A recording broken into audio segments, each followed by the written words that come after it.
Hi, welcome to the first Global Kurdish Film Festival. I hope you're enjoying the great selection of movies. Today I'm with Kazım Öz for a brief conversation about his filmography and his place and thoughts of Kurdish cinema. For those of you who are familiar with Kurdish cinema, Kazım's name is not new. He's a prominent figure in debates in and around Kurdish cinema, and he was also instrumental in the emergence of political cinema in Turkey. He's been an active filmmaker since the 1990s, and we learned about him with his short film, Ah, the Land, which he made in 1999, which was followed by The Photograph, 2001, Dur, Far Away, 2005, Bahoz, The Storm, 2008, Damsala Dawi, Shawakan, The Last Season, Shavaks, 2009, Hebu to Nebu, Once Upon a Time, 2014, Chinara Spi, The White Sycamore, 2015, and Zer, 2017. Welcome, Kazım. Thank you for joining us and great to have you here. I'd like to begin with your latest film, The Lifespan of a Snowflake. And how did the idea of the film originate and when will we see it? Hi to everybody. My English is not enough, but I hope next year I will talk to English because now I am studying. Bir Kar Tanesi'nin ömrü, evet yani şu an son filmim Bir Kar Tanesi'nin ömrü ve onun post prodüksiyonuyla ilgileniyorum. Hatta sen başlamadan önce bir sahne üzerine çalışıyorduk. Son halini vermek üzereyiz, bitmek üzere film. Filmin fikri yani diğer filmler gibi aslında içinden geçtiğim gerçek hikayelerden esinlendiğim bir film. Bir kırık aşk hikayesi. Bu hikayeye benzer birçok hikayeye tanık oldum. Bir kar filmi, bir yolculuk filmi, bir kadın filmi. Daha fazla spoiler vermeyeyim. Böyle yani. Okay. So Kazım is during the post-production stage of the film, and he's about to finish it. And he said that he was working on one of the latest scenes of the film, and the film is based on true stories that he has been going through. It is a love story. It's a broken love story, and it's a woman's story. It's a road movie, and it's also based on real events. And this is going to be your ninth film, Kazım. Yes. You're one of the most prolific Kurdish filmmakers, not only because of the number of films that you directed, but also you're one of the filmmakers in the world working in both fiction and nonfiction films. And you have 2 fiction and 2 nonfiction films in the festival. And I think this is quite exceptional because I think we don't have anybody like that, like both nonfiction and fiction filmmakers. Can you tell us about how you decided to work in both formats and the benefits of being a fiction and nonfiction filmmaker? Kazım, sen benim tanıdığım ve literatürde de en fazla film yapan ve en çeşitli film yapan film yapımcılarından bir tanesisin. Sadece numarasal olarak değil, aynı zamanda sen kurgu ve belgesel alanında da ikisi alanında da çalışan bir yönetmensin. Nasıl karar verdin belgesel yapmaya ve kurgu yapmaya aynı zamanda? Ve bunun avantajları nelerdir? Yani kurgu yönetmeni, kurmaca film yönetmeni ve belgesel film yönetmeni olmanın avantajları nelerdir? Evet. Aslında ben kendimi az film yaptığımı düşünüyorum. Kendimi öyle değerlendiriyorum. Yani daha fazla üretken olabilirdim diye kendimi eleştiriyorum. Belki de tabii başka insanlara göre, başka yönetmenlere göre belki daha fazla film çekiyormuşum gibi olabilir ama sinema yaparken ki en büyük stresin iç kavgam aslında daha fazla film çekmeliyim ve daha fazla film çekmeliydim hatta. diye düşünüyorum. Ve tabii ki bu koşullara bağlı, bu işte bulduğunuz hikayelere bağlı, bu nasıl bir film yaptığınıza çok bağlı, filmlerin zamanında çıkması ya da daha fazla üretim sahibi olmanız.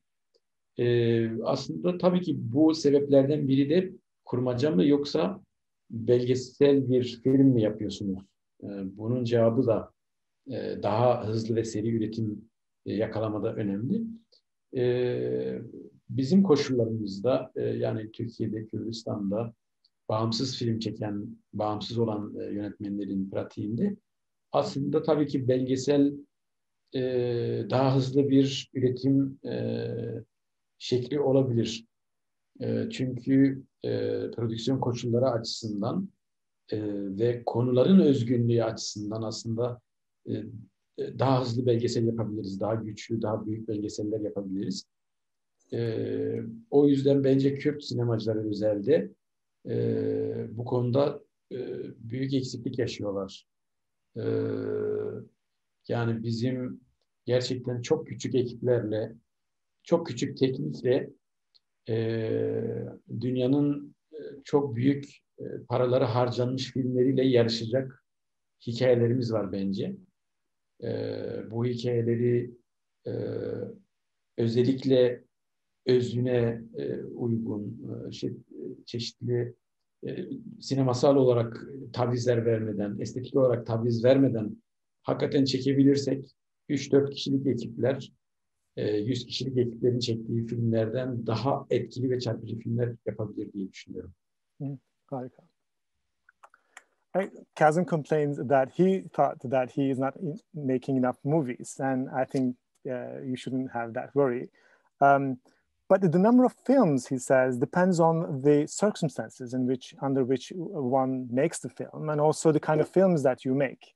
When you make fiction films, the amount of time is different, and when you are making non-fiction films, you tend to make more films because the production process is different, and it takes, and you're able to make more films if you're working only in the nonfiction format.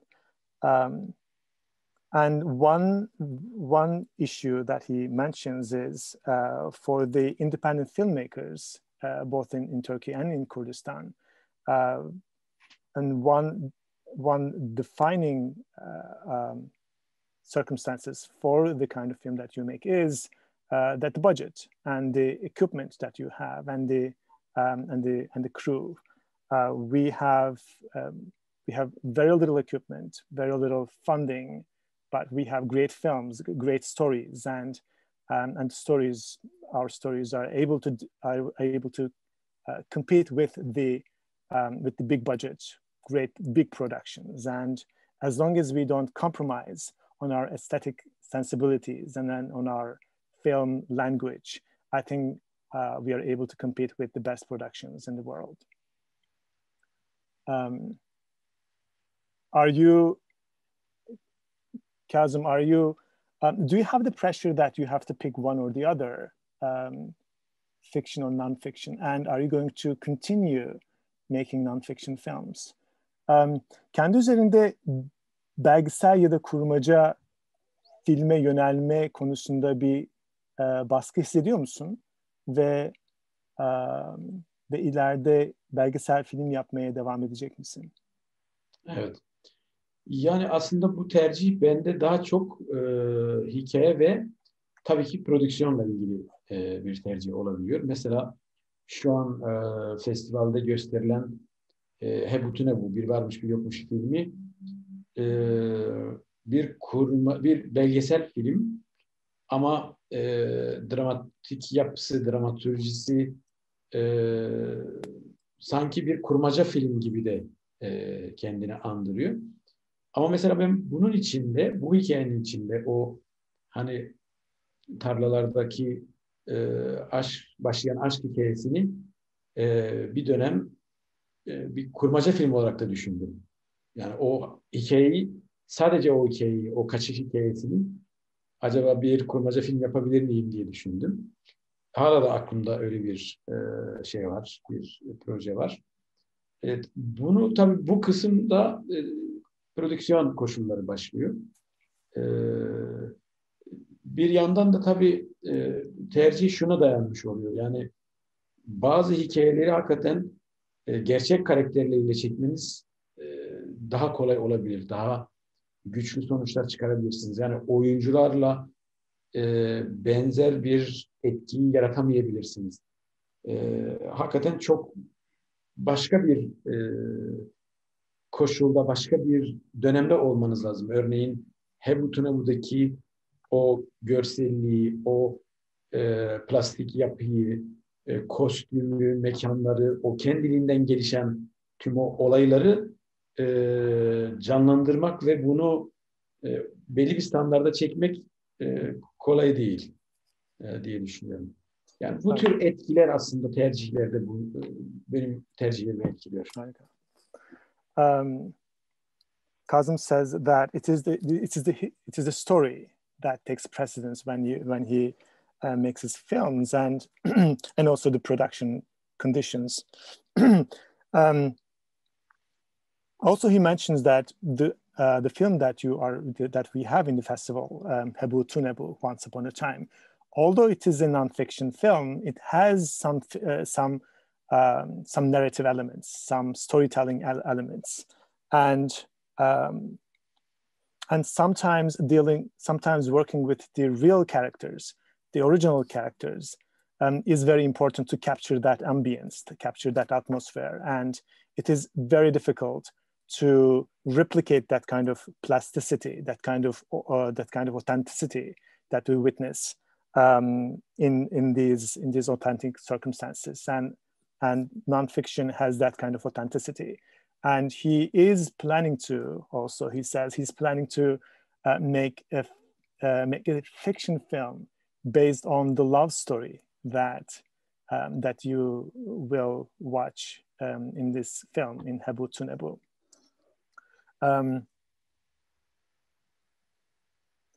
You partly responded to this question, but I want to emphasize that a little more. In both ways, what is one thing that the fiction film can achieve that the nonfiction cannot, and what is one thing that, and vice versa, what is one thing that fiction can achieve and the other cannot? Kazım, şeyi merak ediyorum ya, kurmacada ve belgeselde çalıştığın zaman şey hissediyor musun? Yani bir belgeselin yapabileceği bir şey var, bir belgesel filmin yapabileceği bir şey var ve kurguda bunu yapamazsınız. Ve kurguda da yapabileceğiniz bir şey var, belgesel size bunu vermez. Öyle bir tansiyon yaşıyor musun? Yani filmlerini seçerken hikaye çok önemli dedin. Ama Evet. Yani hani nedir belgeseli özel kılan senin için? Ya da ve aynı zamanda kurmacıyı senin için özel kılan nedir? Kurmacı üzerine çalıştığın zaman. Evet. Aslında ben her ikisini çekerken de şöyle bir eğilimde oluyorum. Ya da şöyle bir arayışım oluyor. Belgeseli çekerken belgeseli kurmacaya yaklaştırmaya çalışıyorum. Kurmacayı çekerken de belgesele yaklaştırmaya çalışıyorum. Bu tabii burada ne kadar yol alabilirsem bence film o kadar güçlü olabilir. Kurmaca bir film tabii ki masa başında yazılan, çizilen belli bir, yani daha kontrol altında bir üretim sürecine dayanmış oluyor. Ama belgesel daha kontrolsüz, ama bir yandan da daha fazla sürprize açık, gerçeğin kendini aslında daha fazla dayattığı bir süreç olabilir. Ama kurmacada siz kendi gerçeğinizi bir yere dayatabilirsiniz. Aslında formel olarak bir farklılık var. Yoksa özünde ben ikisini çok birbirine yakın buluyorum. Yani bugün Bahoz da bir anlamda aslında 90'ların üniversitelerdeki siyasal hareketlerin, hatta onu da aşıyor. Genel olarak üniversitelerde hangi dönemde olursa olsun siyasal hareketlerin, gençlik hareketlerinin bir belgeseli gibi. Ama aynı zamanda tabii ki bir kurmaca senaryosu, yıllarca yazılmış, çizilmiş, diyalogları ince bir şekilde gözden geçirilmiş bir yapıdan bahsediyoruz. E, e, Prodüksiyon koşullarında tabii bir tansiyon ortaya çıkabiliyor. Hakikaten belgesel çekerken e, yine de orada da bir istediğiniz bir dramatik yapı var. Mesela ben Hebutun Ebu'yu çekerken arıyordum aslında bir hikaye. Yani o belki de aradığım aşk hikayesiydi. Belki de benim sesimi duydu, sanki doğa duydu ve getirdi bana o hikayeyi. Ama zaten onun da peşindeydim. E, Ama kurmaca çekerken de şu oyuncularla biz acaba bu karakteri tam yaratabilecek miyiz? Yani e, 90'larda politik bir organizasyonun içinde bulunmayan bir oyuncu o süreci nasıl hissedebilecek? Oradaki kırılmaları nasıl yaşatabilecek? Bu belgesel kısmından uzak olduğu için bu ekip nasıl gerçekçi bir film çekebileceğiz? Gerilimi yaşıyorum. Kazım says, although formally there is a distinction between nonfiction and fiction, they are very close to each other. And in his filmography, he tries to bring them closer to each other. And when he makes a fiction film, he has this this idea of kind of realism. And when he is making documentary, he is looking for a story. And the nonfiction film, the documentary film is you have less control over the process, and it has to be open to the surprises. And you are kind of you're battling against the reality. It has its own reality. But when you're making fiction film, you can impose your own reality, your own kind of reality. For example, he says, I have been looking for a story while I was shooting Hebutun Ebu. And then finally I have that story. I have that love story. And this is a general approach when I'm making films, fiction films. Story is very important, and I need to have that element. But at the same time, when I was shooting Bahoz, it's a fiction film, but it has also many documentary nonfiction elements. It's a film about 1990s political process of 1990s in Turkey. And when I look for characters for my fiction films, I question myself if a person who is going to play in the film, is he or she going to be able to replicate that idea, that feeling, for authenticity's sake? And I always have my eyes on both formats, no matter what format I'm working on.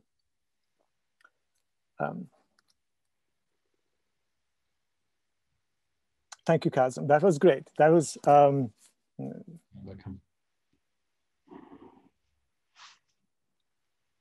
A general question. It's a kind of question that I think you have been asked a lot, but what is Kurdish cinema to you? You talk about aesthetics and you talk about politics, but I would like to ask you this question, maybe kind of refreshing our memories. What's the Kurdish cinema to you? The last 2 decades, we have been dealing with this question, but within the context of the first global Kurdish film festival, I'd like you to reflect on the last 20 years. What has changed? What remained the same within the 20 years for Kurdish cinema and Kurdish filmmakers? Kürt sinemasını nasıl tanımlıyorsun? Son 20 yıldır biz bunun üzerine kafa yoruyoruz. 1990'ların sonunda Kürt sineması var mıdır yok mudur diye şey yapıyorduk, sorguluyorduk. Artık bu soruyu sormuyoruz. Ama son 20 yılda özellikle bu hani ilk global küresel Kürt Film Festivali ışığında biraz Kürt sinemasında son 20 yılda ne değişti ve ne aynı kaldı? Onun üzerine biraz konuşabilirsen sevinirim. Evet. Evet, yani bu özellikle politik sinema tartışması Kürt sinemasının tartışmaya başlandığı 90'lı yıllardan beri ilk belki de konumuz, yani en çok konuşulan tartışma, en çok yürütülen tartışma. Bu tabii son 20-30 yıl içerisinde değişen şeyler de çok var. Hiç değişmeyen yanları da var bu tartışmanın. Öncelikle Kürtlerin temel politik sorunları çözülmediği için bu sanatta da kendini tekrar eden bir hatta kısır döngüye kadar varan bir tartışma sürecine yol açmış oluyor. Çünkü dediğim gibi en temel hakları anlamında Kürtler şu anda bir anlamda tutsak bir halk olarak tarif edilebilir. 20 milyonluk bir ülkede şu anda örneğin ana dilimizde eğitim yapamıyoruz. Türkiye'de ana medyada bir Kürtçe dil kullanımı söz konusu değil. Hani örneğin çok popüler Kürt dizilerinin, filmlerinin gösterildiği bir kanalımız yok. Benim çektiğim bu filmlerin hiçbir tanesi Türk televizyonların hiçbirinde gösterilmiş değil. Dolayısıyla biz aslında bu anlamda çok kısır döngü yaşıyoruz. Yani aynı şeyleri tartışmak durumunda kalıyoruz. Bu tabii ki sanata da şöyle yansıyor. Eğer bir halk temel hakları söz konusu değilse hep bir kurtuluş tartışması, bir kurtuluş bir mücadelesi meselesi gelip tartışmanın içine giriyor. Dolayısıyla sinemada bu kurtuluş mücadelesinde nerede olmalı sorusu geliyor ve aslında bir anlamda sinemayı araçsallaştıran, sanatı araçsallaştıran bir sürece de girmiş oluyoruz. Bunun bir yanı doğal tabii ki. İsterseniz bunu şey yapalım sonra. Tabii ki. Kazım says that there are so many things that has changed. There are so many things that remain the same, like the Kurdish people. They are still devoid of their basic human rights, like education in their mother tongues, and basic political problems are still remaining to be solved. And no, we don't have any channels, TV channels, in our own language. And none of my films, like, for example, none of my films are aired in televisions in Turkey. But since the conditions are not changing, unfortunately, we are trapped in a closed circle, in a vicious circle, that we always use cinema as part of this this emancipation, the desire for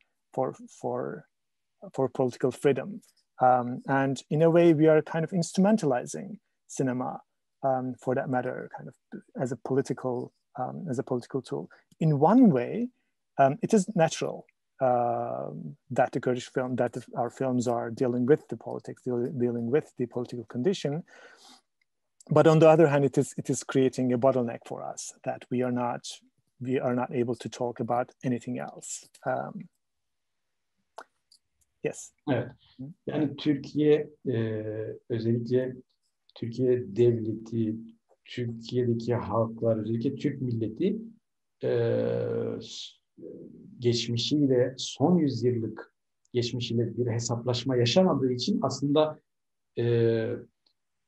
diğer uluslar, diğer halklar, diğer inançlar için bir varoluş sorunu çok ciddi bir şekilde devam ediyor. Hani başlarken dediniz ya, biz daha önce Kürt sineması var mıdır yok mudur diye tartışıyorduk. Artık onu tartışmıyoruz. Ama Türkiye'de öyle bir politik çıkmaz söz konusu ki 10 yıl sonra bu tartışmayı tekrar yaşamak durumunda kalabiliriz. Kürt sineması diyenler hakkında davalar açılabilir.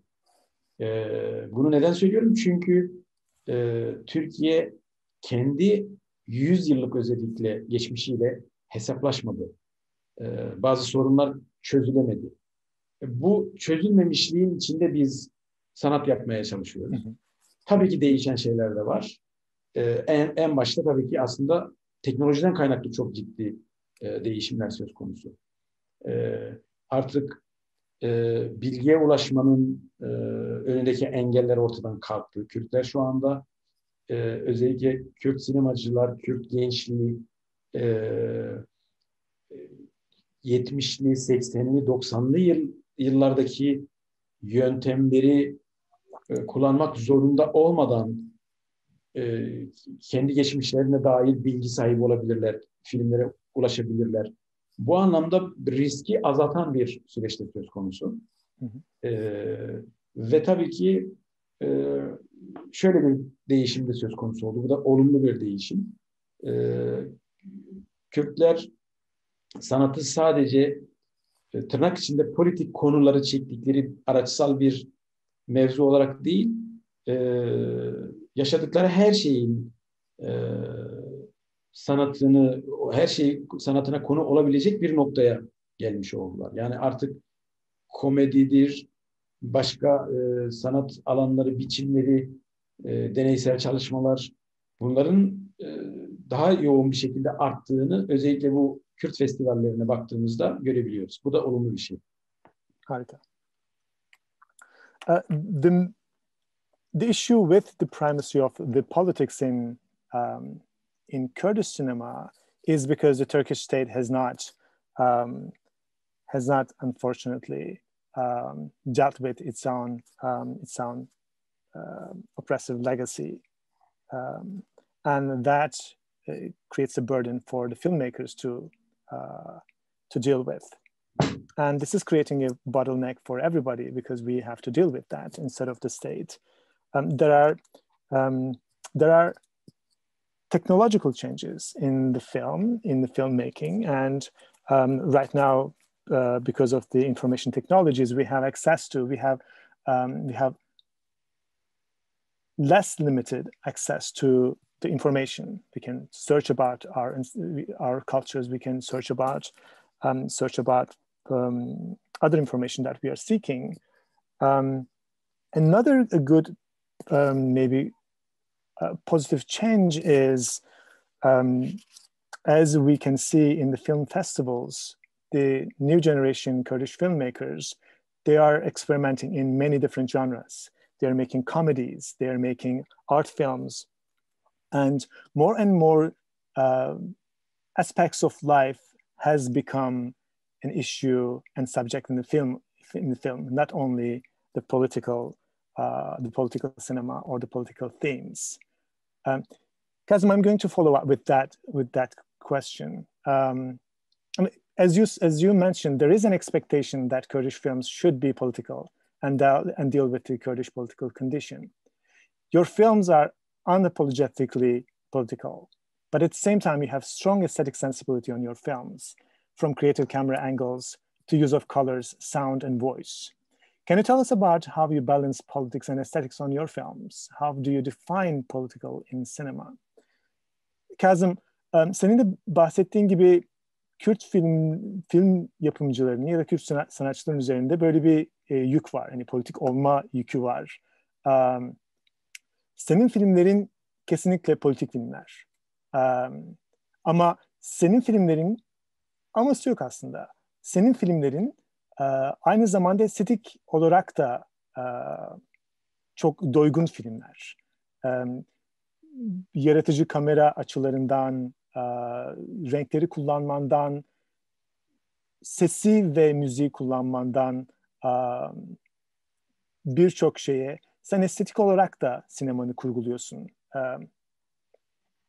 Biraz bize politika ile estetiği nasıl dengelediğinden bahseder misin? Yani anladığım kadarıyla sen politikadan taviz vermeden estetik filmler, sanat filmleri çekebilirim diyorsun ve senin sineman bunun önemli bir örneği.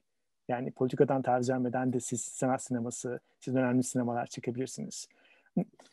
Ve ikinci kısmı, politik senin için ne anlama geliyor? Hani güncel politikanın dışında formal politika, yani estetik politikası ne anlama geliyor? Filmlerinde nerelere bakmalıyız bunu görmek için? Evet, evet. Ya tabii bu çok aslında uzun bir tartışma konusu. Hakikaten bu kısa bir cevapta ne kadar ileri gidebilirim bilmiyorum ama en azından şunu söyleyebilirim. Aslında dünya tarihini, insanlık tarihini, toplumsal tarihi ya da bir siyaset tarihi bir de sanat tarihi olarak belki de ayrı bir şekilde incelemek lazım. Ve bunlar e, zaman zaman paralel, zaman zaman birbirini kesen iki nehir gibi bunu sembolize edebiliriz. Yani siyaseti ve sanatı, estetiği böyle de yorumlayabiliriz. Ve dünya toplumsal tarihinin deneyimiyle baktığımızda sanatı aşırı araçsallaştıran, politikanın bir kaba silah haline getiren tüm iktidarlar ya da tüm siyasal hareketler eninde sonunda kaybediyorlar. Halklar da aslında eninde sonunda kaybediyorlar.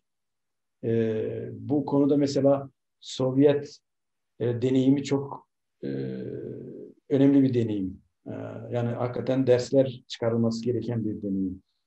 Hani bunu neden Sovyetleri daha çok örnek veriyoruz? Çünkü zaten daha sağ iktidarlar bunu daha açık bir şekilde böyle yapıyorlar. Yani bunu böyle tanımlıyorlar. Ama Hitler de örneğin sanatı, sinemayı çok keskin bir silah olarak kullandı. Ama eninde sonunda işe yaramadı. E, Yani sanatın kendisini, özünü tüm bu e, e, alanlardan ayrı bir vicdanı temsil eden, insanlığın vicdanını temsil eden bir tanım olarak görürsek aslında biraz daha rahat çözebiliriz bu meseleyi. Yani bir anlamda e, hani matematikte bir sağlaması olur ya bir işin. Diyelim burada da toplumsal bir düzenin sağlamasını sanat yapar. Yani insanlığa hizmet eden doğru bir dönem mi değil mi? Burada sanata mutlaka kulak vermek gerekiyor. Tüm siyasal yapılar bu hatalara düşebiliyorlar. Ama bununla birlikte şunu da demek gerekiyor. Her e, ülkede, her toplumsal örgütlenmede bir iktidar var, bir de muhalefet var tabii ki. E, doğru, gerçek sanat, devrimci sanat ya da diyebiliriz buna. Mutlaka ki iktidarı eleştiren bir içeriğe sahip olmalı her dönem. Ve bu zaman zaman mevcut muhalefetle tamamen birlikte de hareket etme durumuna getirebilir onu. Ve iktidar değiştiğinde mutlaka tekrar karşı karşıya gelir. Böyle bir paradoksal bir durum söz konusu aslında sanatın gelişiminde. Biz tabii ki şu an Kürtlere geldiğimizde Kürtler dünyanın bu anlamda neredeyse en politik halkı durumuna geldiği için bu tartışma bizim için çok daha önem arz ediyor. Burada bu tartışmada e, doğru bir sonuca gitmemek çok büyük kaybettirebilir. Hem Kürt sanatçılarına hem Kürt halkına kaybettirebilir. Yani bu tartışmayı çok ince bir şekilde yürütmek lazım. Çünkü e, e, hani farklı düşünmediğin ya da karşıt olduğun şeye seni hizmet ettiren bir noktaya getirebilir. Bu tartışma doğru bir şekilde burada kafalar tam aydınlanmadığında bazen yaptığınız üretimler bile aslında size değil, mücadele ettiğiniz iktidara karşı ona hizmet edebilir, duruma getirebilir. Uzatmadım umarım. Harika. No, that's perfect. And translating it is going to be a pleasure also. And also, I'm going to summarize. A couple of points in your response is very important. You say that we need to analyze the history in terms of political history and the history of art, and there are some overlaps within the history, but sometimes the art is against the political history, and whenever the political power instrumentalizes and weaponizes weaponizes the art, and both that movement and the people loses. They lose it, and there's no way for them to win that battle. You gave the example of Soviet filmmaking, especially I think you're referring to how the Stalin affected kind of a change in Soviet cinema, and also Hitler's Nazi Germany propaganda films is a very important example of that. Very important examples of political power weaponizing cinema against people. And I like the way you are defining art. You say that if we define art as something that has to do with the humans conscious, the representation of humans conscious, I think our job becomes easier. Whenever the political power doesn't have that respect for the art, they are in the wrong way. They go the wrong way. Art, you say, should be counter-hegemonic. It should be against the political power. No matter what power there is, art should be critical against the power, and especially for Kurds, who has become one of the most politicized and political people on earth. This debate is very important. The function of the art and political.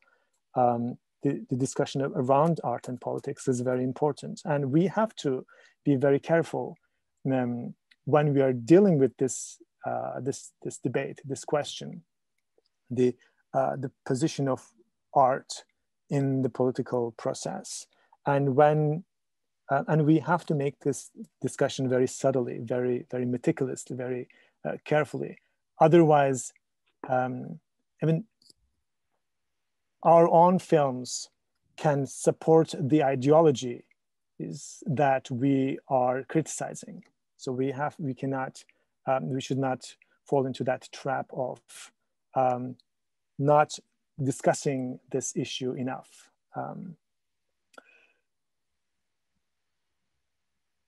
Kazım, there is, as an author-director, I'm wondering if there is any common themes, elements, aesthetic elements, recurring themes in your films. One thing that I noticed in your films is the use of memory. Memory is a very important trope in your films. Remembering the past, what makes memory for you, and remembrance central in your films. Kazım, bir otör yönetmen olarak filmlerinde tekrar kullandığın ya da filmlerini anlamamıza yardım olacak tematik ve estetik devamlılıklar var mıdır?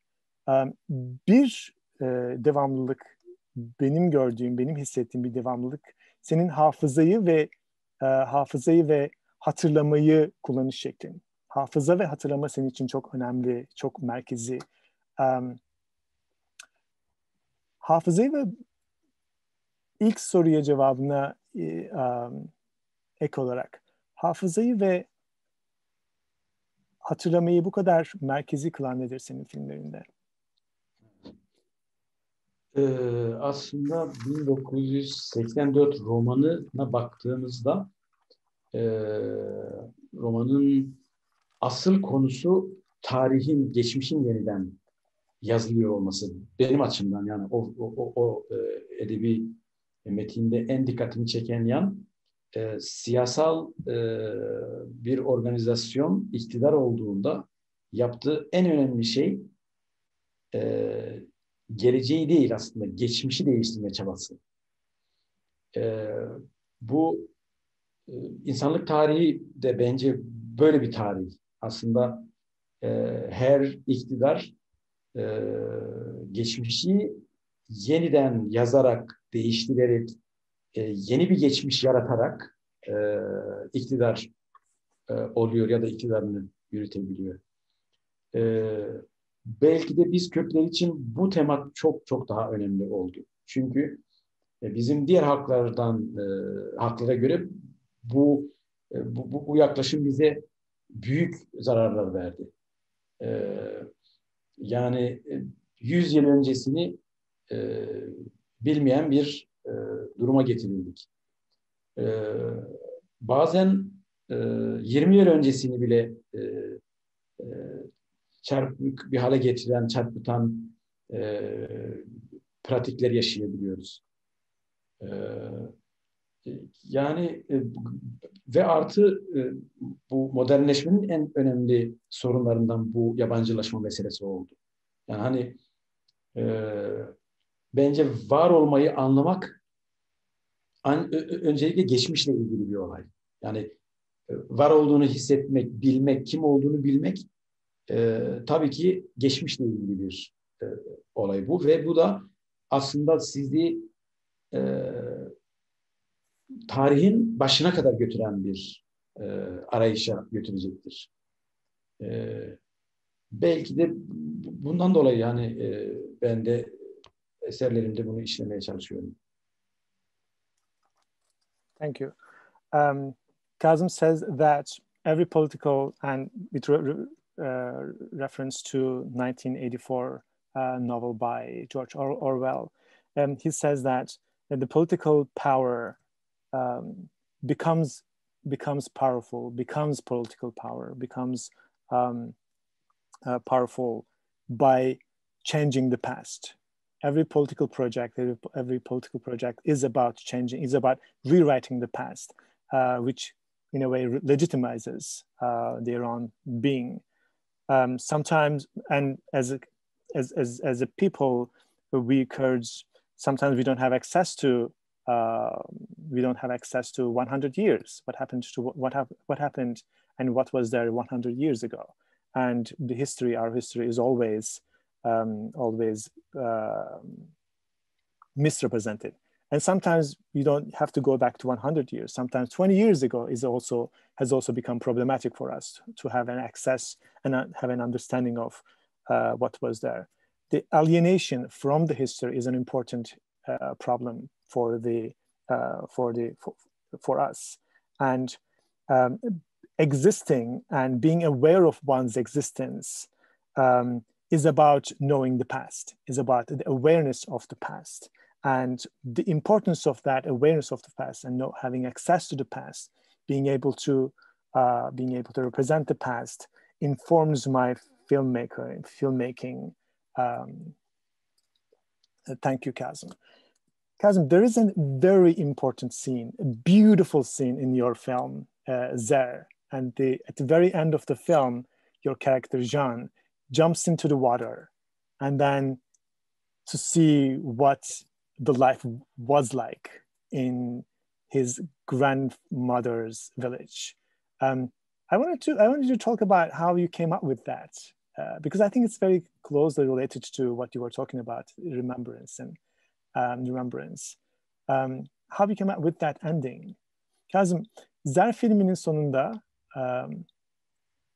çok güzel bir sahneyle bitiriyorsun. Karakter Jean suyun içine atlıyor ve babaannesinin köyünde öyle bir dolaşıyor ortalıkta hissetmek için.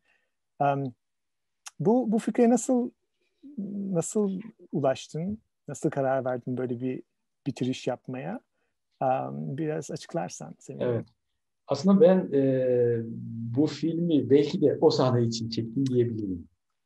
Beni gerçekten 3-4 yıl bu prodüksiyon sürecinden motive eden sahne filmin finaliydi. Tabii bu biraz teknik olarak da pek örneğin bu tür filmlerde, Kürt filmlerinde çok görülmemiş bir teknik de gerektiriyordu. Ondan dolayı endişeliydim de.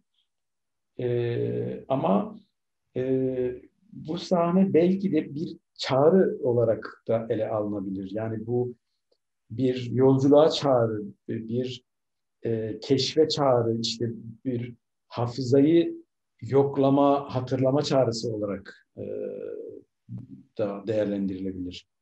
En azından ben öyle hissediyorum. Yani hani az önceki cevapta da söylemiştim ya, geçmiş e, gerçekten üzeri betonla kapatılmış bir şekilde bizim hayatımızda var. E, Dolayısıyla biz acaba nasıl o kazıp nasıl o toprakların altını görebileceğiz? Zamanı nasıl kazıyacağız? Benim açımdan öyle bir çağrı olarak değerlendirilebilir. Thank you. Kazım says that he made that movie based on that scene. He has been working on technical and opportunities to make that film. He says for him, submerging in the water is a call for a visit, for a travel, for all of us to remember the past, to visit within the past, and the past for us is kind of our access to the past is blocked with cement. We don't have access to the past, and with that ending, I'm calling the audience to travel, to take a stroll in the past, and then remember what was there, and then kind of inviting the audience on a journey. And the question for me, he says, is how are we going to dig through that cement and then have access and understand the past? And this film, the ending responds to that question. And also, Kazım, interestingly, you in the storm in the film, your character at the very end of the film, your character also, there's also a water scene in the last scene that your character throws the stone into the water. I wonder how you can think about them together, kind of two endings, so many years apart from each other, and kind of this similarity is very beautiful for me.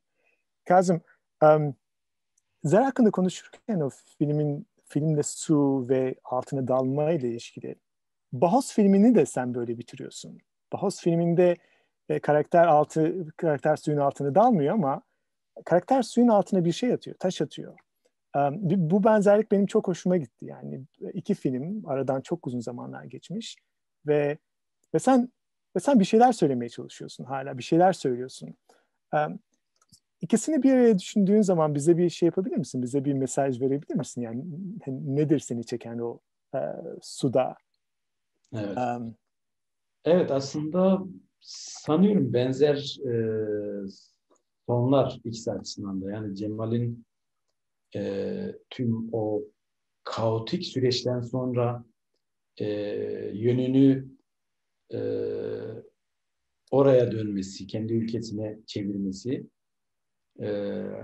ta filmin başında aldığı bir taşı yine işte baraja atması aslında bir anlamda Zer'de belki de Jan'ın yaşadığı yolculuğu o taş yaşıyor. Sembolik olarak öyle de diyebiliriz. Yani tabii biraz yoruma da açık. Ben kendim bana da çağrışımları ancak söylemek düşüyor burada. Çünkü hakikaten bazen bir sanat eseri bir filmi bitirdikten sonra e, yani sizin dışınızda bir varlık olmuş oluyor. Yani bilemiyorum, zamanla belki size karşı da çalışabilir, e, sizi eleştirebilir, sizi tutabilir. O bir organizma haline gelmiş oluyor. O yüzden bunlar tabii ki ben de yorum yapabiliyorum. Hı hı. E, Şununla da ilgili olabilir. Kişisel olarak konuşursam, e, o mekan benim açımdan özellikle e, örneğin Cemal'in geçtiği e, Keban Barajı'ndaki sahnelerini birçok filmde çektiğim bir mekan. Benim çocukluğumun da özel bir mekanı. E, Ve bir de tabii e, barajlar özellikle bu bahsettiğimiz tarihi bir de suyla kapattılar. Hı hı. Yani diğer tüm araçların yanında bir de tüm o kültürel, tarihi değerler, kalıntılar, geçmiş boğulacak şekilde barajlar yapılıp yok edilmek istendi. Belki de buna karşı da bir şey. Yani bu madem su var, biz de o suyun altına inmeliyiz demiş oluyorum. It's you're right. It makes total sense. And the village submerged under the water is a very important theme in Kurdish cinema. And starting from, for example, I remember Journey to the Sun, Güneşe Yolculuk, very similar. And it also tells me that your relationship with water as a cinematic element is very problematic. It's very laden with the political history. You have Bahos, but at the same time you have Zer. Still, that water is the kind of the iconography of water is very important in your film. Um, you also say that I can only interpret this. And sometimes I interpret in a way that doesn't work. And water is an important is an important figure for me because I grew up in that area.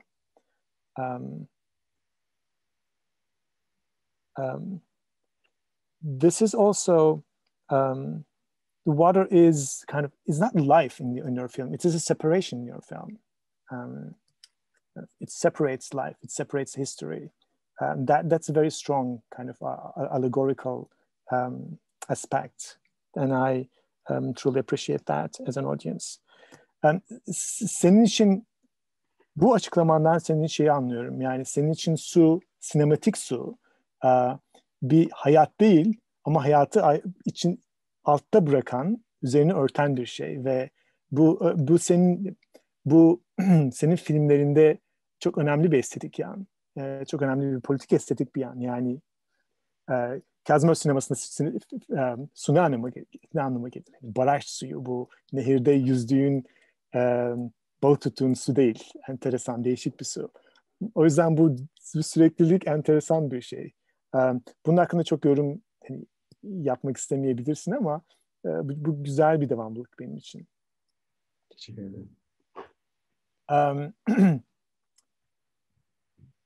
It's I wish we could continue with that, but I think we are coming closer to the end of our allotted section. I'm going to ask you a few questions, few kind of Q&A, YouTube kind of questions. I wonder, as a filmmaker, tell me one film and one filmmaker who influenced you the most. Bir film yapımcısı olarak seni en çok etkileyen bir film ve bir yönetmen ismi söyleyebilir misin? Yönetmen olmak zorunda değil, belki kurgucu, belki sesçi, belki şey olabilir. Ama bir film, bir kişi söyler misin bana? Evet. Yani aslında böyle çok sürekli bahsettiğim biri yok doğrusu. Yani her dönem bu soru geldiğinde bazen başka bir yönetmen, başka bir yapımcı, oyuncu aklıma geliyor. Ama mesela şu anda siz söyleyince hemen aklıma Marcello Mastroianni geldi. İtalyan yönetmen. Onun oyunculukla ilgili anılarının yazdığı kitabı da okumuştum. O da iyi bir deneyim idi benim için. Ve özellikle de filmlerdeki 70'li yılların o gerçekten büyük sanat eseri olan filmlerdeki rolleri beni çok etkilemişti. Benim için bir sinema yapmada bir moral kaynağı olarak değerlendirebilirim o oyuncuyu. One, usually when people ask me that question, I don't have a name that I usually use. But after you ask the question, one figure is Marcello Mastroianni, Italian filmmaker, and his film, his approach to acting and his roles in the films is an inspirational is inspiration for me in my life. Says another question that I really want to ask you, and I'm not going to let you go without asking this question. Bir sorum daha var, bunu sormadan seni bırakmayacağım. Hiç ya keşke ben yapsaydım bu filmi dediğin bir film var mı? Is there a film that you liked it so much that you wish that you made it?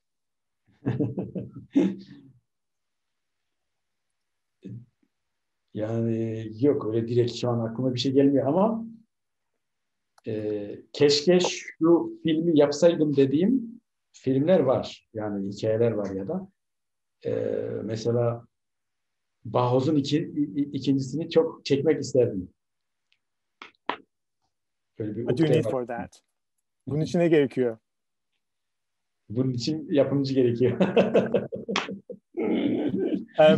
I don't have any film that I wish I did shoot, but there is a film that I want to make. I wanted to make the second installment of Bauhaus, The Storm, and he needs a producer for that.